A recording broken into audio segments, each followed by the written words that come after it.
yo kendang. Ngambara Kandrung. ngawang-ngawang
terserah dirimu.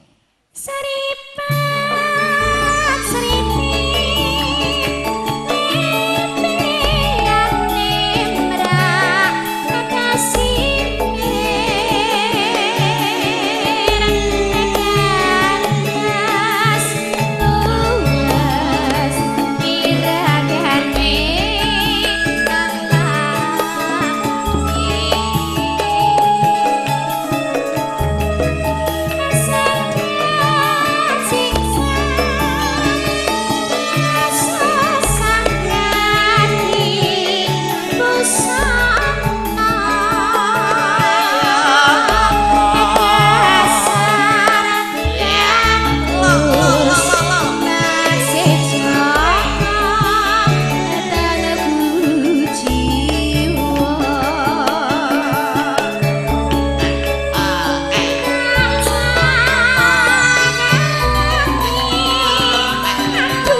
yo mbeksa sing apik ngono lho, si larang songo selawe barang kok. Nyambut gawe klithah-klithih kaya galak. Ya ora galak. Songo selawe semene wong MC Setugel kok songo selawe ora sing percaya. Kan yo ngono to. Songo selawe kuwi sanganyangan mbok piye. Ya ora, ayo medhon genti. Nang dhuwur wae. Ya ken pirsa ngono lho. Nang dhuwure mesake leh nyuting. Gak apa-apa ya. Kuwi sing nyuting repot. Kene sayang, kene. Kan lho mesake kana gen pirsa. Apa mbok anu omah aku. Kok dianu piye lho? Wis ben nang ngisor aku ning dhuwur ae. Lah ngapa? Mesake Bayu Putra. Kok mesake padha nyambut gawe. Nyutinge repot lan aku nang ngisor. Arep syutinge aku apa kowe ngono. Yo ngono. Yen umpamane sing syuting aku tok ngono sing ketok rudel medhok tok. Yen sing ketok kowe aku ra ketok. Dadi kan repot. Wis nang kene wae ya. Iya. Aku lagi panggung dhewe. Iya. Wem sih yo.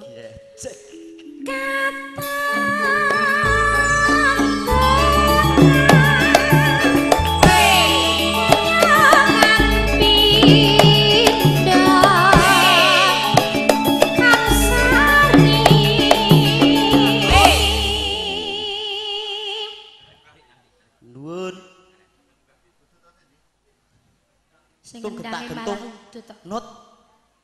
wong gentak-gentung. Wis ben kene kan kendangi dhewe. Iso apa ora ndak endang?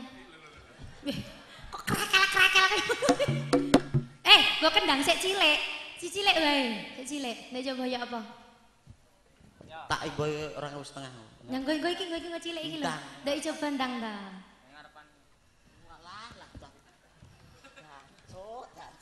Ya. Alah. Persis. Suaranya ganas.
Bacut ning kono lho.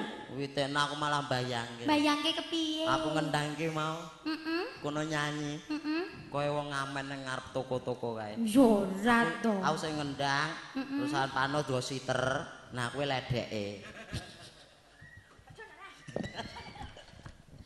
Mangsa aku terus ngarani aku ledek lho. Lah nek aku ledek terus ketheke sapa? Ketheke ana. Sapa? Briye. Mosok. Apike kan ketheke kowe. Aku ta? Ya, aku ketheke. Iki sing ngendang. Ya. Kuwi sing nyiter. Ya, terus nah, iki beruke. Aku? Aku tiba babes terus lho. Lanjut. Kata